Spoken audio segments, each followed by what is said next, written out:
Hello everyone, welcome to Devaki IAS academy. This is Kavita Nainwal और आज के सेशन में हम डिस्कस करेंगे हमारी टीचिंग एप्टीट्यूड सीरीज के अगले टॉपिक शिक्षण सहायक सामग्री यानी कि टीचिंग लर्निंग मटेरियल के बारे में, जिसे हम शॉर्ट में TLM भी कहते हैं। तो वैसे तो आप सभी वाकिफ होंगे कि ये TLM होता क्या है, जिसे हम कक्षा में शिक्षण कार्य के दौरान जो है यहाँ पर इस्तेमाल करते हैं, जिससे हमारा जो अधिगम है बच्चों के लिए वो और भी ज्यादा सरल और रोचक बन सके। तो इसको जो है हम यहाँ से थोड़ा समझ लेते हैं, दो यहाँ पर हमारे शिक्षाविद हैं उनके शब्दों में भी। तो सबसे पहले तो सामान्य अर्थों में शिक्षक द्वारा शिक्षण प्रक्रिया के दौरान जिन वस्तुओं को प्रयोग में लाया जाता है उसे शिक्षण सहायक सामग्री कहते हैं। यानी कि वो सभी वस्तुएं जो शिक्षण को आसान बनाने के लिए यहाँ पर प्रयोग की जाती हैं वो क्या कहलाती हैं? शिक्षण सहायक सामग्री। फिर उसके बाद डेंट के शब्दों में अगर हम कहें यहाँ पर, वो कहते हैं शिक्षण सहायक सामग्री वह सामग्री है जो कक्षा में या शिक्षण परिस्थितियों में लिखित या बोली गई पाठ्य सामग्री को समझने में सहायक होती है। इसका मतलब जो भी हम कक्षा में शिक्षण कार्य कर रहे हैं, जो भी हम पाठ्य सामग्री यानी कि जो भी हमारा पाठ्यक्रम के अंतर्गत जो भी चीजें हमें कक्षा में यहाँ पर पढ़ाई जानी है उसको समझने में, वो चाहे बोले गए रूप में हो या लिखित रूप में हो। लिखित रूप में जैसे पाठ्य पुस्तकें हो गई या फिर जो बोर्ड में लिखा हुआ है, और बोला गया यानी कि जब टीचर व्याख्यान के थ्रू अपनी बात को, अपने विषय को कक्षा में समझाता है, तो उसे समझाने के लिए जिन सामग्रियों का वो प्रयोग करता है कक्षा में, वो ही क्या कहलाती है? शिक्षण सहायक सामग्री। और अगर हम कार्टर व गुड के शब्दों की बात करें तो ये कहते हैं कोई भी ऐसी सामग्री जिसके माध्यम से शिक्षण प्रक्रिया को उद्दीप्त किया जा सके, स्टिमुलेट किया जा सके अथवा श्रवणेंद्रिय संवेदनाओं के द्वारा आगे बढ़ाया जा सके, वह सहायक सामग्री कहलाती है। श्रवणेंद्रिय संवेदनाओं से मतलब हमारा यहाँ पर यह है जैसे जो आप सुन सक रहे हैं और जिसे आप देख सकते हैं, ठीक है। तो आपकी जो भी इंद्रियां हैं, जब इंद्रियां आपकी एक्टिव रहती हैं, जैसे हम कक्षा में जब कुछ पढ़ा रहे होते हैं, अगर बच्चे उसमें एक्टिव ही नहीं है तो बच्चे अधिगम को नहीं प्राप्त कर सकते। लेकिन जब हम कक्षा में शिक्षण सहायक सामग्रियों का प्रयोग करते हैं तो बच्चों की जो ज्ञानेंद्रियां होती हैं वो शिक्षण में या फिर जो अधिगम है उसकी ओर को केंद्रित हो जाती हैं। तो इस प्रकार जो बच्चा है वो अधिगम और बेहतर तरीके से कर पाता है। तो क्या कहा है इन्होंने कि कोई भी ऐसी सामग्री जिसके माध्यम से शिक्षण प्रक्रिया को उद्दीप्त किया जा सके और भी स्टिमुलेट किया जा सके अथवा श्रवणेंद्रिय संवेदनाओं के द्वारा आगे बढ़ाया जा सके, क्योंकि जब आप टीचिंग लर्निंग मटेरियल का यूज करेंगे तो बच्चा जो है और बेहतर तरीके से सीख पाएगा। तो अगर इसके उद्देश्यों की बात करें, यानी कि हम शिक्षण सहायक सामग्रियों का प्रयोग यहाँ पर क्यों करते हैं, क्या हमारे इसको प्रयोग करने के पीछे उद्देश्य रहते हैं? छात्रों में अध्ययन हेतु रुचि जागृत करना, यानी कि बच्चे कक्षा में पढ़ने के लिए जो है उनमें रुचि जागे, तो इसके लिए क्या करा जाता है? शिक्षण सहायक सामग्रियों का प्रयोग किया जाता है। इसके अलावा तथ्यात्मक सूचनाओं को रोचक ढंग से प्रस्तुत करना, जैसे हम कोई भी सिद्धांत, कोई भी संकल्पना या फिर जो भी कोई भी हम यहाँ पर थ्योरी पढ़ाते हैं बच्चों को, तो उसमें क्या होता है, बच्चे अगर उनको एक ही तरीके से पढ़ाया जाए, एक ही विधि का निरंतर यहाँ पर प्रयोग किया जाए तो बच्चे बोर हो जाते हैं। तो अगर टीचर जो TLM हैं उसके या जो शिक्षण सहायक सामग्रियों का प्रयोग करते हुए वो कक्षा में जो है शिक्षण कार्य करता है तो बच्चे उसमें और बेहतर तरीके से सीखते हैं और रोचक ढंग से जो है हमारा यहाँ पर शिक्षण कार्य चलता है। छात्रों को क्रियाशील बनाना, जितना यहाँ पर कक्षा में जो है सामग्रियों का प्रयोग होगा, ठीक है, तो बच्चे क्या होंगे उतने ही ज्यादा एक्टिवली यहाँ पर सुनेंगे, ठीक है। जो है क्लास एक पैसिव क्लास नहीं रह जाएगी बल्कि एक एक्टिव क्लास रहेगी। इसके अलावा सीखने की तीव्रता में वृद्धि करना, ये कैसे? जैसे ये कहा जाता है अगर जो चीज हम सुनते हैं वो हमें कुछ समय तक याद रहती है, जो चीज हम देखते हैं वो हमें थोड़ा और ज्यादा समय तक याद रहती है, लेकिन जिन चीजों को हम देखते हैं और सुनते हैं और जिनमें हम एक्टिवली पार्टिसिपेट करते हैं वही चीजें क्या है, हमें लंबे समय तक याद रहती है। और दूसरी चीज, वो चीजें हमें जल्दी समझ में भी आती हैं। जैसे कि अगर मैं यहाँ पर आपको कोई भी यहाँ पर फॉर्मूला है या कोई भी हमारा यहाँ पर सिद्धांत है, अगर मैं आपको मौखिक रूप में यहाँ पर समझा दूं, उन्हें लिखूं ना, उनके बारे में यहाँ पर जो है चर्चा ना करूं, वैसे तो यहाँ पर शिक्षण सहायक सामग्रियों का प्रयोग जो है इन लेक्चर्स के द्वारा नहीं हो रहा है, लेकिन अगर उनको भी यहाँ पर शामिल कर दिया जाए तो यहाँ पर क्या होगा, आपको चीजें तेजी से समझ में आएंगी और दूसरा लंबे समय तक याद भी रहेंगी। तो इसलिए सीखने की तीव्रता में वृद्धि करता है और इसके अलावा लंबे समय तक यहाँ पर जो तथ्य हमें याद भी रहते हैं। कठिन विषयों को सरल रूप में समझना, जब हम शिक्षण सहायक सामग्री का प्रयोग करते हैं, यानी कि हम दृश्य रूप में और श्रव्य रूप में, जहां अगर दृश्य और श्रव्य की बात की जाए तो उसमें जो दृश्य रूप में जो हम सहायक सामग्री का प्रयोग करते हैं उनका प्रभाव ज्यादा बेहतर होता है। तो यहाँ पर जब हम किसी भी विषय को पढ़ाने के लिए श्रव्य और दृश्य साधनों का यहाँ पर प्रयोग करते हैं तो बच्चों को जो चीजें हैं वो थोड़ा सा आसानी से समझ में आती हैं। इसके बाद छात्रों की योग्यता अनुसार शिक्षण प्रदान करना। तो कई बार ऐसा होता है, जैसे हमने कहा कि हम अगर मोनोटोनस किसी एक ही विधि का यहाँ पर कक्षा में प्रयोग कर रहे होते हैं तो बच्चे उसको समझ नहीं पाते, क्योंकि हर बच्चा जो होता है उसका स्तर एक सा नहीं होता। कुछ लोगों को जल्दी समझ में आता है, कुछ को कम समझ में आता है, और कई बच्चे जो है सिर्फ तथ्यों को सुनकर ही यहाँ पर ग्रहण कर लेते हैं। लेकिन कुछ छात्र ऐसे होते हैं जिन्हें तथ्यों को समझाने के लिए हमें थोड़ा सा एक्स्ट्रा एफर्ट्स लगाने की जरूरत होती है। तो यहाँ पर छात्रों की योग्यता अनुसार, यानी कि अगर बच्चे जो है वो थोड़ा सा कम बुद्धि वाले हैं तो उनके लिए जो है हम शिक्षण सहायक सामग्रियों का प्रयोग करके उनकी योग्यता के अनुसार जो है हम सहायक सामग्रियों का प्रयोग करके यहाँ पर उनको और बेहतर जो है शिक्षण यहाँ पर जो है प्रदान कर सकते हैं। इसके अलावा छात्रों का ध्यान कक्षा शिक्षण या फिर अधिगम में केंद्रित करना। जब टीचर क्लास में पढ़ा रहा होता है, अगर वो एक लेक्चर मेथड से पढ़ा रहा है या फिर उसके पास एक पाठ्य पुस्तक है, पाठ्य पुस्तक विधि से वो पढ़ा रहा है, तो क्या होगा, आगे के बच्चे कुछ सुन रहे होंगे और पीछे के बच्चे अगर उस कंटेंट से बोर हो रहे हैं तो क्या होंगे, वो अपने निजी कामों में लगे रहेंगे, टीचर का उन पर ध्यान नहीं जाएगा। इस तरीके से कई सारे बच्चों का जो है यहाँ पर अधिगम रह जाता है। तो बच्चों को कक्षा में यहाँ पर कक्षा की ओर उनका ध्यान केंद्रित करने के लिए क्लासरूम एक्टिविटी में वहां पर इन्वॉल्व करने के लिए क्या करना होता है, हमें कुछ ऐसे यहाँ पर जो है मटेरियल्स का यूज करना होता है जिससे बच्चे जो है उनके दिमाग में जो है क्यूरियोसिटी आए कि ये चीजें क्या हो रही हैं, उसको समझने के लिए वो और ज्यादा उनमें रुचि जागृत हो। तो बच्चों का ध्यान अट्रैक्ट करने के लिए क्या करना चाहिए, हमें ज्यादा से ज्यादा जो है शिक्षण सहायक सामग्रियों के प्रयोग के द्वारा यहाँ पर शिक्षण कार्य करना चाहिए। इसके अलावा मूर्त रूप में शिक्षण प्रदान करना, जैसे हमने कहा कि हम कई सारी संकल्पनाएं, कई सारी थ्योरीज यहाँ पर बच्चों को समझाते हैं। तो अगर हम उनको सिर्फ शाब्दिक रूप में कोई बात कह रहे हैं तो उनको वो चीज कम समझ में आएगी अपेक्षाकृत अगर वही चीज हम उन्हें मूर्त रूप में बताकर यहाँ पर चलें। जैसे कि अगर हमने कल भूगोल का एग्जाम्पल लिया था, तो भूगोल अगर आप पढ़ा रहे हैं, हम किसी जो है देश के अगर माना वहां पर नदियां कौन सी कहां पर है इसकी बात कर रहे हैं, हमने कह दिया ये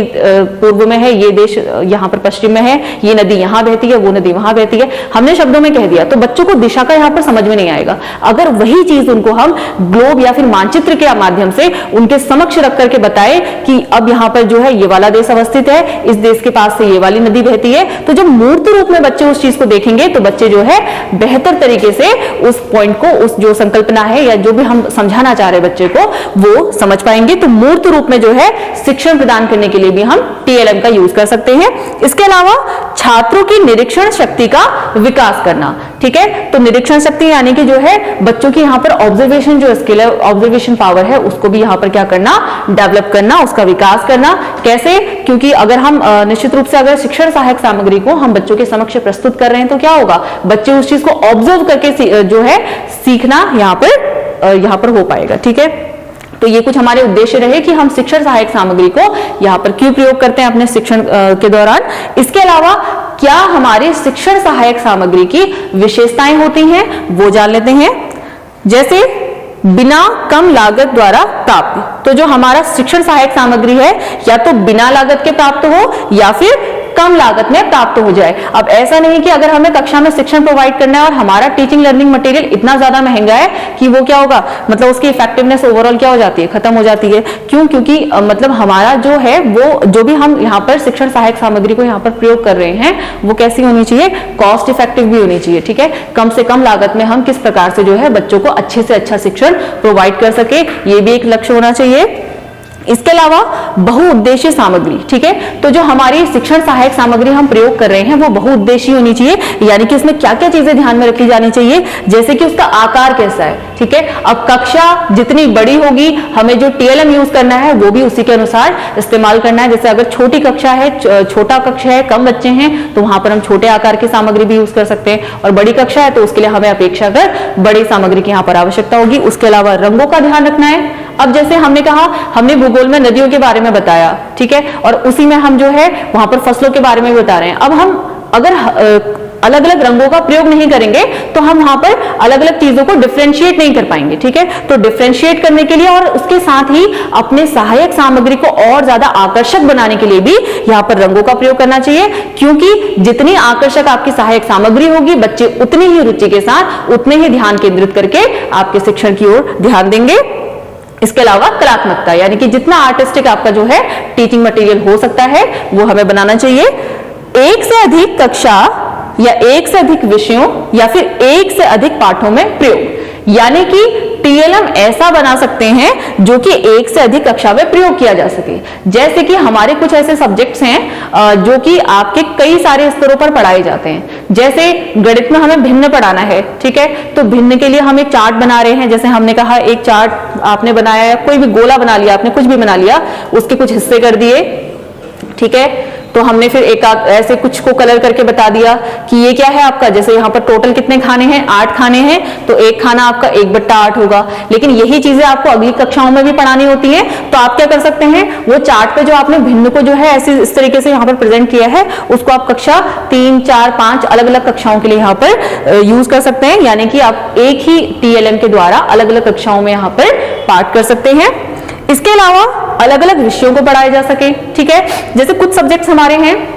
जैसे फॉर एग्जांपल हमने कहा हमने बॉटनी में वनस्पति के बारे में कुछ पढ़ाया। अब जो वनस्पति है वो कहीं ना कहीं हमारा पर्यावरण शिक्षा का भी एक भाग है, तो उस टीएलएम को जो हमने बॉटनी में यूज करा था उसी का प्रयोग हम कहां पर कर सकते हैं, हम वहां पर एनवायरमेंटल स्टडीज को पढ़ाने के लिए भी कर सकते हैं। तो इस तरीके से टीएलएम हमने इस तरीके का बनाया कि वो हमारा अलग अलग कक्षाओं में और अलग अलग विषयों में प्रयोग हो गया। उसके अलावा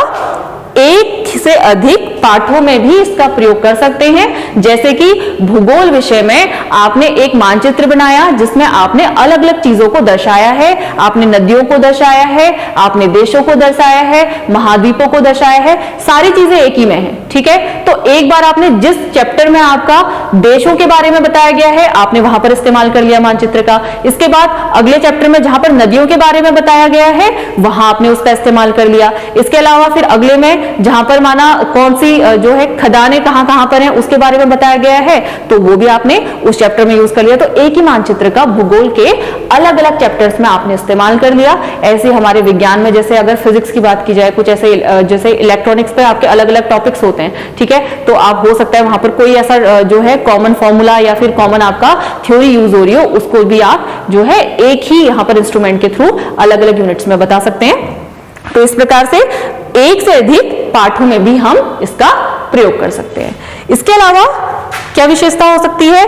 हमारा शिक्षण सहायक सामग्री ऐसी हो जो बालकों की रुचि, आयु व मानसिक स्तर के अनुरूप हो। ये बहुत ही इंपॉर्टेंट है कि बच्चों की रुचि, आयु और उनके मानसिक स्तर को ध्यान में रखते हुए ही टीचिंग लर्निंग मटेरियल का यूज करना चाहिए। क्यों? क्योंकि जब बच्चा अगर छोटी कक्षा का बच्चा है, आपने उसको यहाँ पर समझाने की कोशिश कर रहे हैं एक मानचित्र के द्वारा, ठीक है, बच्चों को बहुत ही सरलतम तरीके से बड़े आकार के यहाँ पर ऑब्जेक्ट से बच्चों को समझाना होता है। तो यहाँ पर बच्चों की रुचि तभी होगी जब बच्चों के अनुसार वहां पर हम टीएलएम का यूज करेंगे। जैसे खेल की जो सामग्रियां होती हैं, खेल के द्वारा जो है छोटे बच्चे ज्यादा सीखते हैं, तो इस तरीके के मटेरियल्स यूज करने चाहिए जिसमें बच्चों को प्रोवाइड कर दिया जाए, बच्चे उसमें खेल के द्वारा सीखें। और अगर आयु की बात करें तो वही बात है, जैसी बच्चे की आयु होगी, जैसा उसका स्तर होगा, उसी अनुसार उसके लिए टीएलएम का यूज होगा। और मानसिक स्तर के अनुरूप, जैसे एक ही कक्षा में हमारे तीव्र बुद्धि के, मंद बुद्धि के, हर तरीके के बालक होते हैं, तो हमारा टीएलएम ऐसा होना चाहिए, या तो वो जो है हम एक से अधिक टीएलएम का यूज करें ताकि क्या हो, जो तीव्र बुद्धि वाले हैं वो भी उसे समझ जाएं और जो मंद बुद्धि वाले बच्चे हैं वो भी जो है, या औसत बच्चे जो भी हैं, सभी उसको समझ जाएं, ठीक है। या तो एक आपका एक सा ही जो सबको समझा दे इस तरीके का टीएलएम हो, या फिर बच्चों के स्तर के अनुसार यहाँ पर अलग अलग टीएलएम भी यूज किए जा सकते हैं। लेकिन बेहतर होगा कि हम कम से कम लागत वाली, हमने पहले ही कहा कि जो आपका विशेषता में सबसे पहली बात जो हमने कही, जो आपका शिक्षण सहायक सामग्री होती है वो ऐसी होनी चाहिए जिसको आप लीस्ट कॉस्ट पे जो है यहाँ पर बना सके या प्राप्त कर सके। तो उसका यूज करके आप क्या करेंगे, यहाँ पर बच्चों के मानसिक स्तर के अनुरूप इसको प्रयोग करेंगे। इसके बाद कक्षा व्यवस्था के अनुसार सामग्री का आकार व प्रकार होना चाहिए। अब इसका क्या अर्थ हुआ,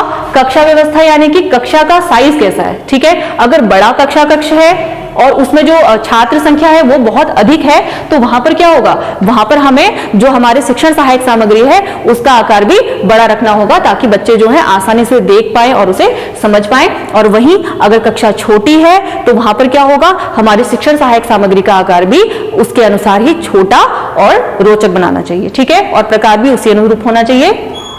इसके बाद सरलता से प्रयोग किए जाने योग्य, ठीक है। अब हम ऐसा टीएलएम क्लासरूम में ले आए जो कि आपका यहाँ पर जिसके लिए बहुत सारे सिस्टम की जरूरत है, आपको इलेक्ट्रिसिटी की जरूरत है, आपको अदर चीजों की जरूरत है, तो इतना टिपिकल नहीं होना चाहिए जिसको आप क्लास में यूज ही ना कर पाए, या फिर जिसको ऑपरेट करने में, जिसको क्रियान्वित करने में आपको इतना समय लग जाए कि आपका यहाँ पर क्या होगा, आपका समय बर्बाद हो रहा है, ठीक है, और आप उसको सही तरीके से प्रयोग भी नहीं कर पा रहे हैं। तो जो टीएलएम है वो ऐसा होना चाहिए जिसको बहुत आसानी से आप प्रयोग में ला सके और सरलतम रूप से यहाँ पर कक्षा में बच्चों को अधिगम करवा सके। तो ये कुछ विशेषताएं हैं जो कि एक अच्छी शिक्षण सहायक सामग्री में होनी चाहिए। तो ये हमारी कुछ शिक्षण सहायक सामग्री के बारे में जो है संक्षेप में बातें हो गई। इसके बाद कुछ एग्जांपल्स देख लेते हैं कि जो शिक्षण सहायक सामग्री होती है वो होती क्या क्या है। पहली बात, ये हमारी मुख्य रूप से 3 प्रकार की होती हैं, श्रव्य सामग्री या श्रव्य शिक्षण सहायक सामग्री, इसके बाद दृश्य शिक्षण सहायक सामग्री, और तीसरा दृश्य श्रव्य शिक्षण सहायक सामग्री। जैसा कि इनके नाम से स्पष्ट है, अगर हम श्रव्य सामग्रियों की बात करें जो कि सुनी जा सकें, ठीक है, यानी कि जिन सहायक सामग्रियों को बच्चों को सुनाकर हम यहाँ पर शिक्षण प्रदान करते हैं वो आपकी श्रव्य सामग्रियां हो गई। इसके अलावा दृश्य की अगर हम बात करें, यानी कि जिसे देख करके बच्चे यहाँ पर सीखते हैं, समझते हैं, वो आपकी क्या हो गई, दृश्य सामग्री हो गई। और इसके अलावा दृश्य श्रव्य यानी कि जिसको बच्चे देख भी सकें और सुन भी सकें, ठीक है। तो अगर हम कुछ एग्जांपल्स इसके लिए लेते हैं, जैसे जो श्रव्य सामग्री है इसमें क्या क्या है, रेडियो, ठीक है, रेडियो जो है एक बहुत ही यहाँ पर इंपॉर्टेंट हमारा शिक्षा का साधन है, जो कि हमारा अभी की अगर हम बात करें आजकल तो जो मैक्सिमम हमारे यहाँ पर शिक्षण सहायक सामग्री यूज होती है वो दृश्य और श्रव्य होती है, जो कि सबसे ज्यादा इफेक्टिव भी है। लेकिन अगर हम बात करें जो हमारे परंपरागत हमारे शिक्षण सहायक सामग्री साधन थे उनमें रेडियो जो है बहुत ही ज्यादा इंपॉर्टेंट था। आज की भी अगर हम बात करें तो जो रेडियो के अंतर्गत है बहुत सारे, जैसे मिशन प्रेरणा है, उसमें ई पाठशाला करके एक प्रोग्राम आता है, और आकाशवाणी में भी जो है कई सारे जो फॉर्मल और इनफॉर्मल यहाँ पर एजुकेशन प्रोवाइड की जाती है। तो रेडियो हमारा पहले से ही जो है यहाँ पर चला आ रहा है, जो कि हमारा शिक्षा में एक सहायक सामग्री साधन के रूप में प्रयोग होता है, ठीक है। दोनों एजुकेशन में, जैसे डिस्टेंस एजुकेशन की बात करें जो हमारी इनफॉर्मल एजुकेशन का एक पार्ट है, वहां इसका प्रयोग होता है। इसके अलावा टेप रिकॉर्डर यानी कि कोई भी आपका जो कंटेंट है उसका एक रिकॉर्डिंग है जिसको आप टेप रिकॉर्डर के थ्रू यहाँ पर कक्षा में सुनाकर शिक्षण प्रोवाइड कर सकते हैं। ग्रामोफोन का यूज कर सकते हैं। इसके अलावा यूएसबी ड्राइव में क्या करेंगे, आप जो भी कंटेंट है उसका वोकल फॉर्म में जो है आप उसको यूएसबी ड्राइव में रखेंगे और कक्षा में उसको प्ले करके बच्चों को सुना सकते हैं, जो भी कंटेंट सुनाना है, चाहे वो जैसे स्टोरी हो सकती है या फिर किसी तथ्य का जो है यहाँ पर एक एक्सप्लेनेशन हो सकता है। उसके अलावा कैसेट्स का यूज, जो कि आप टेप रिकॉर्डर में इसको इंक्लूड कर सकते हैं, कैसेट को टेप रिकॉर्डर के थ्रू यहाँ पर प्ले करा जाता है। इसके अलावा भाषा प्रयोगशाला, यानी कि जैसे लैंग्वेज लैब होती है आजकल जो है इंग्लिश के लिए, हिंदी के लिए स्पेशली यहाँ पर भाषा प्रयोगशालाओं को चलाया जाता है, जहां पर जो है लैंग्वेज जो है बच्चे सीख पाते हैं। तो यहाँ पर भी किसका प्रयोग हो रहा है, ये भी किस रूप में प्रयोग होता है, श्रव्य शिक्षण सहायक सामग्री में। तो ये कुछ एग्जाम्पल रहे। आपके क्वेश्चन कैसे बनेंगे, आपको कुछ ऑप्शंस दिए रहेंगे कि इनमें से बताइए कौन सा जो शिक्षण सहायक सामग्री का श्रव्य साधन है, ठीक है। तो वहां पर कुछ इस तरीके के एग्जाम्पल होंगे। अगर इनमें से एक भी एग्जाम्पल आपका है तो आप उसको टिक करेंगे कि ये आपका श्रव्य साधन है, ठीक। इसके बाद अगर हम दृश्य शिक्षण सहायक सामग्री की बात करें तो इसमें हमारे कुछ यहाँ पर एग्जाम्पल दिए हैं, जैसे चार्ट हमारा, अगर आप देखें जितने भी हमारे यहाँ पर बीएड किए हुए स्टूडेंट्स होंगे जो इन लेक्चर को देख रहे हैं, तो आपके विद्यालय के समय में मैक्सिमम जो है यहाँ पर प्रयोग किया जाता था चार्ट्स का। आपको अक्सर जो है यहाँ पर क्लासरूम एक्टिविटी के रूप में क्या दिया जाता था, चार्ट बनाने के लिए दिए जाते थे, जिसमें आप कोई भी जो है डायग्राम, चाहे विज्ञान का हो, भूगोल का हो, आप एक चार्ट में प्रेजेंट करके लाते थे, और जो अच्छे चार्ट्स होते थे क्लासरूम में यहाँ पर डिस्प्ले करे जाते थे, ठीक है। तो चार्ट के थ्रू भी जो है, क्योंकि चार्ट को हम सिर्फ देख सकते हैं, ठीक है, उसको सुना नहीं जा सकता, तो क्या है वो दृश्य शिक्षण सहायक सामग्री का एक भाग है। इसके अलावा रेखा चित्र, कोई भी चीज जो भी आपको यहाँ पर कार्य दिया गया उसका एक रेखा चित्र बनाकर एक उसका जो है यहाँ पर प्रेजेंट किया जा सकता है। मानचित्र हमने डिस्कस किया, मानचित्र क्या होता है, जैसे किसी भी देश विदेश या पूरा वर्ल्ड का जो है एक मैप हमारा मानचित्र कहलाएगा। तो मानचित्र के द्वारा भी जो है हम यहाँ पर शिक्षण प्रोवाइड कर सकते हैं। मानचित्र के द्वारा बताया जा सकता है कि कितने देश हैं, कहाँ नदी है, कहाँ मतलब कौन सी चीज है, कहाँ आपके पठार हैं, तो मानचित्र के द्वारा दिया जाता है। उसके अलावा ग्लोब, पूरे वर्ल्ड को जो है एक जो कि हम कहते हैं जो धरती है वो बिल्कुल गोल है, किस तरीके से गोल है, क्या क्या चीजें उसमें हैं, ठीक है, उसका जो अक्षांश देशांतर रेखाएं वगैरह हैं उनको समझाना सारा कुछ ग्लोब के माध्यम से हो सकता है, जो कि एक दृश्य सामग्री है। प्रतिमान, प्रतिमान यानी कि कोई भी जैसे किसी का हमने कोई एक बड़ा जानवर है उसके बारे में बताना है तो उसके छोटे छोटे मॉडल्स आते हैं, ठीक है, तो क्लासरूम में उसका एक छोटा मॉडल ले लिया और बच्चों को प्रेजेंट कर दिया कि इस तरीके का ये होता है, यानी कि किसी भी चीज का, सिर्फ एक जानवर तो हमने एक जो है बायोलॉजी का एक भाग ले लिया, उसके अलावा भी हमारे फिजिक्स केमिस्ट्री में कई सारे ऐसे इंस्ट्रूमेंट्स हो सकते हैं या फिर और भी कई सारी ऐसी मशीन्स होती हैं, उनके जो मिनिएचर्स होते हैं, मिनिएचर आप इसको कह सकते हैं, उसका एक छोटा रूप जो है कक्षा में लाकर बच्चों को दिखाकर भी बताया जा सकता है कि ये चीज इस प्रकार की होती है, ठीक है, उसके पूरे स्ट्रक्चर को, जैसे पेड़ी है एक फॉर एग्जाम्पल एक पेड़ ले आया, इसकी ये पत्ती होती है, ये तना होता है, तो उसका पूरा जो फॉर्मेशन है वो उस मॉडल के थ्रू या फिर जो हमने एक मिनिएचर एक प्रतिमान बनाया है या प्रतिरूप बनाया है उसके थ्रू बता सकते हैं।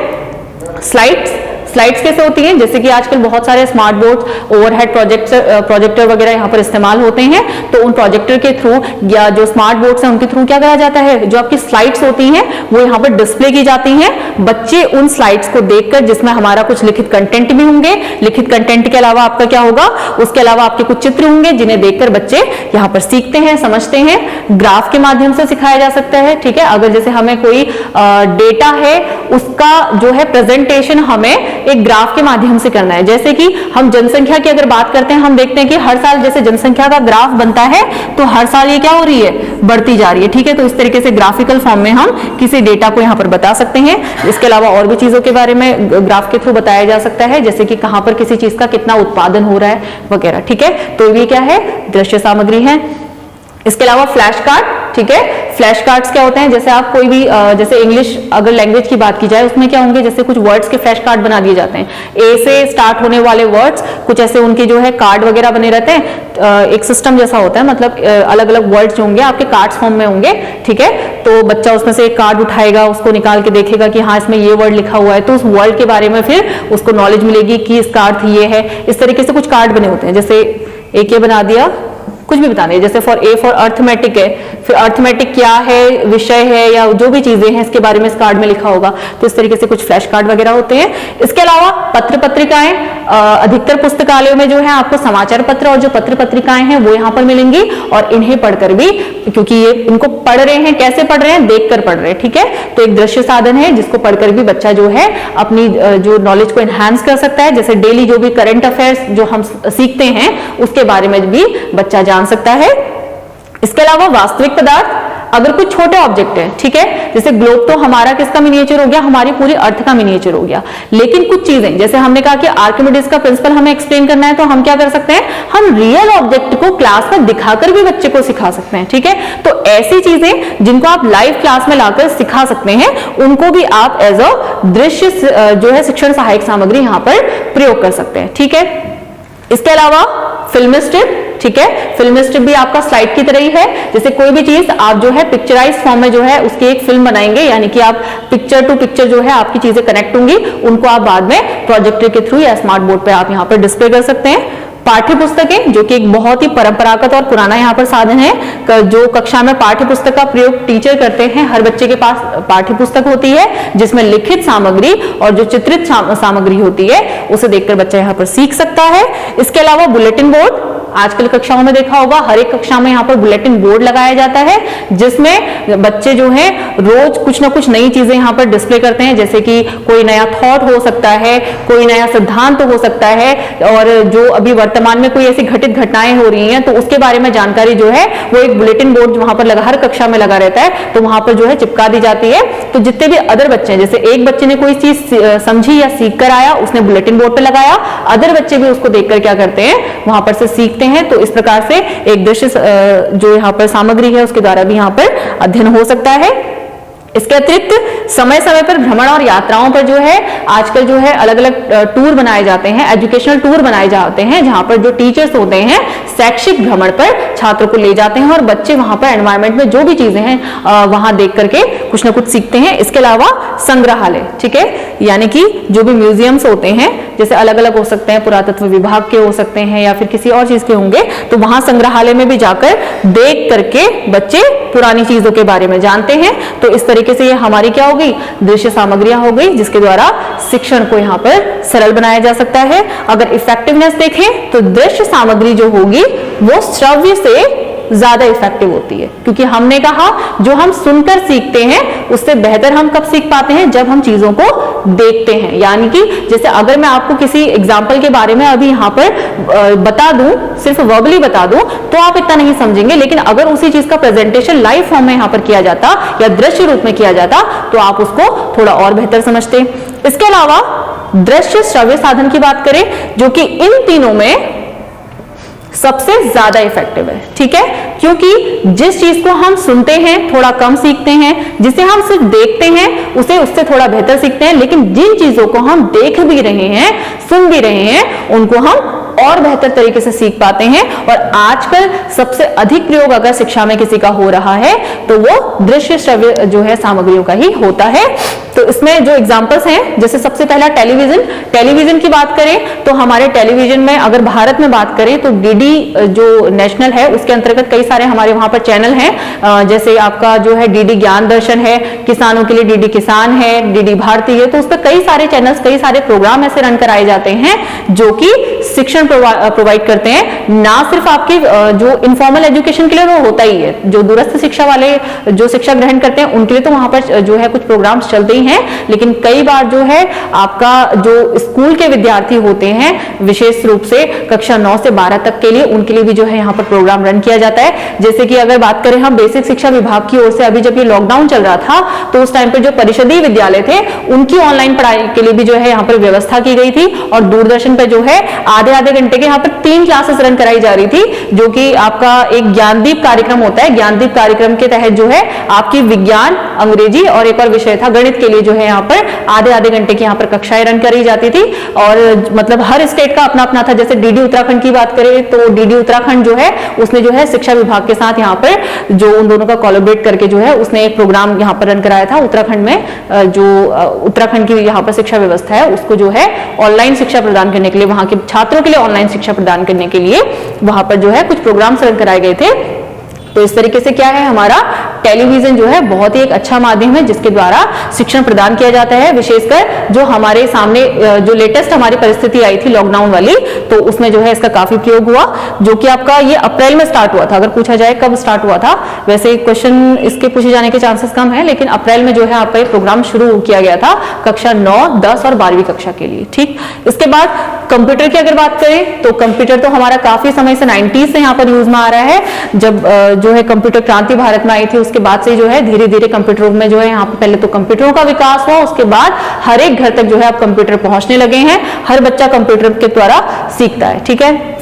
मल्टीमीडिया, तो जब से इंटरनेट में यहाँ पर जो है बहुत ज्यादा तीव्र गति से जो है इंटरनेट का प्रयोग होने लगा है, तो मल्टीमीडिया का यूज भी यहाँ पर शिक्षा के क्षेत्र में बहुत अधिक होने लगा है। अलग अलग साधनों के द्वारा जो है बच्चे यहाँ पर सीखते हैं। जैसे कि अगर हम बात करें यूट्यूब की बात करें, आजकल कोई भी चीज आपको सीखनी होती है, जैसे यहाँ पर अभी जो भी आप शिक्षण यहाँ पर प्रोवाइड किया जा रहा है, आप लोग सीख रहे हैं, ये भी क्या है, एक मल्टीमीडिया आप शिक्षण का यहाँ पर एक माध्यम बन गया है। यूट्यूब के द्वारा जो है आप लेक्चर सुन रहे हैं और ठीक है यहाँ पर जो है अधिगम आपको प्राप्त हो रहा है। इसके अलावा शामपट, जो कि बहुत ही परंपरागत सबसे पुराना यहाँ पर कह सकते हैं कि एक जो है यहाँ पर सामग्री है जिसका प्रयोग हमेशा से होता आया है। तो यहाँ पर शामपट का प्रयोग भी किया जाता है एज अ,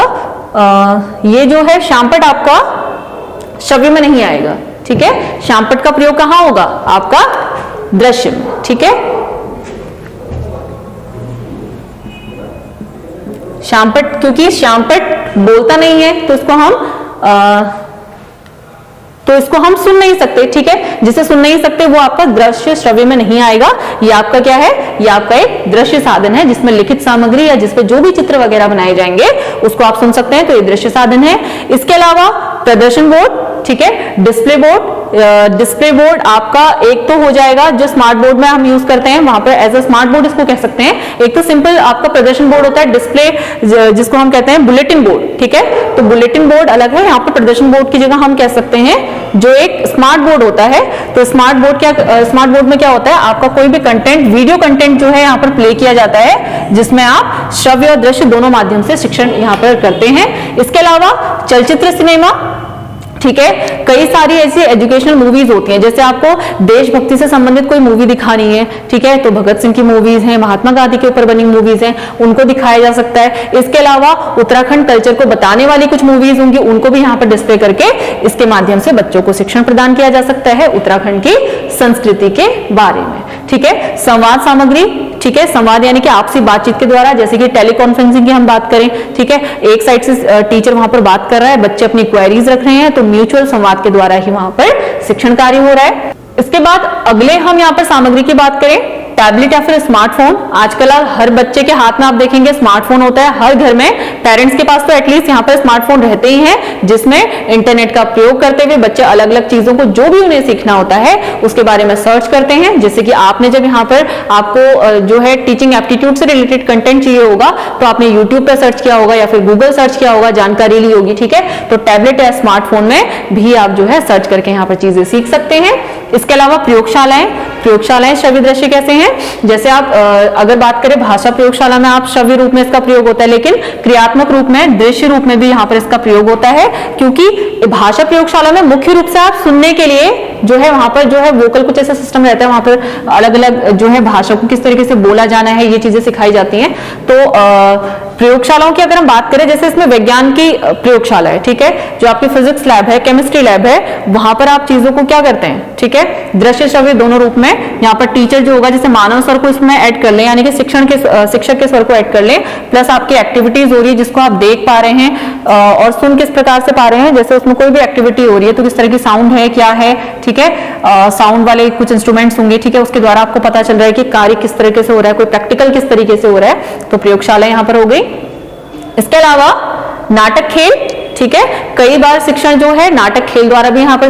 बताया जाता है। जैसे कि अगर आप किसी व्यक्तित्व के बारे में हमें यहाँ पर एक्सप्लेन करना है या फिर कोई हमें ऐसी स्टोरी बतानी है, मतलब हमने कोई कंसेप्ट बताना है, उसको हमने एक स्टोरी में क्रिएट कर दिया, ठीक है, तो स्टोरी बनाई, उसमें अलग अलग पात्र वहां पर डिसाइड किए और बच्चे को जो है वहां पर कुछ ना कुछ कार्य दे दिया। अब उस नाटक को देखकर और सुनकर जो है बच्चे सीखने का कार्य करेंगे। तो नाटक या खेल क्या हो गया, हमारा एक शिक्षण का दृश्य श्रव्य साधन। इसके अलावा टेलीकॉन्फ्रेंसिंग हमने डिस्कस कर ली, ठीक है, संवाद सामग्री में हमने कहा कि टेलीफोन कॉन्फ्रेंसिंग के द्वारा क्या होगा, हम जो है डिस्कशन के थ्रू यहाँ पर सीख सकते हैं। और इंटरनेट जो कि सबसे ज्यादा आजकल प्रयोग हो रहा है, क्योंकि ऑनलाइन शिक्षण चल रहा है, लॉकडाउन चल रहा है, तो वहां पर क्या हो रहा है कि सारी चीजें जो है शिक्षण जो है ऑनलाइन माध्यम से प्रोवाइड की जा रही हैं, तो इंटरनेट का प्रयोग करके बच्चे यहाँ पर सीख रहे हैं। तो ये कुछ हमारे साधन है। अगर आपसे कोई भी साधन पूछा जाता है तो ऑब्वियस है आप यहाँ पर तर्क लगाकर जान सकते हैं कि वो अगर सिर्फ सुना जा सकता है तो वो क्या है, हमारा शिक्षा का एक श्रव्य साधन है। अगर उस साधन को देखा जा सकता है, जैसे चार्ट है, बोर्ड है, या फिर आपका कोई प्रतिमान है, या फिर एक मिनिएचर है, किसी चीज का मानचित्र है, तो ये सारी चीजें कैसी हो जाएंगी, इसको आप सिर्फ देख सकते हैं, तो ये दृश्य हो गई। लेकिन ऐसी चीजें जिससे आप देख भी सकते हैं, जिससे आप सुन भी सकते हैं, जैसे आपके स्मार्टफोन, आपका टेलीविजन हो गया, टेलीकॉन्फ्रेंसिंग है, इंटरनेट है, मल्टीमीडिया है, जिसे देख और सुन दोनों तरीके से आप प्रयोग कर सकते हैं, तो वो क्या होगा, आपका शिक्षा का दृश्य श्रव्य साधन। तो ये कुछ हमारे एग्जाम्पल रहे दृश्य श्रव्य साधन के और दृश्य सामग्रियों के, श्रव्य सामग्रियों के, यानी कि हमारे जो शिक्षण सहायक सामग्री के 3 प्रकार थे उनके बारे में हमने डिस्कस किया। और उससे पहले हमने जाना कि ये होता क्या है और इसके अलावा क्या इनको प्रयोग करने के पीछे उद्देश्य होते हैं, किस तरह की विशेषताएं इसमें होनी चाहिए। तो ये सारी बातें आज हमने डिस्कस की। आई होप आपको आज का वीडियो अच्छा लगा हो। Thank you.